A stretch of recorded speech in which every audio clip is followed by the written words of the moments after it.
अस्सलाम वालेकुम प्यारे प्यारे बच्चों।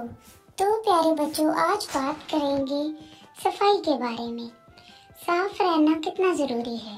अल्लाह ताला किन लोगों को पसंद करता है? साफ सुथरे लोगों को अल्लाह ताला बहुत पसंद करता है। जो लोग साफ सुथरे नहीं रहते, इनको कौन पसंद करता है? कोई इनको पसंद नहीं करता प्यारे बच्चों। साफ सुथरे रहने के क्या फायदे हैं? सेहत बहुत अच्छी रहती है बच्चों।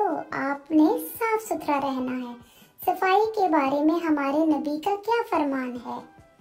सफाई निफ्स से मान है। क्या है? निफ्स से मान है। हमारे जिस्म की सफाई कैसे करनी चाहिए? नहा कर करनी चाहिए। क्या आप नहाते हैं बच्चों?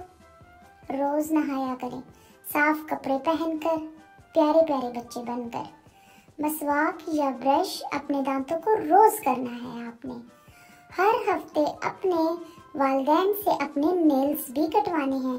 तो प्यारे बच्चों, देखा आपने सफाई के बारे में कितनी प्यारी प्यारी बातें आज आपने सीखी हैं।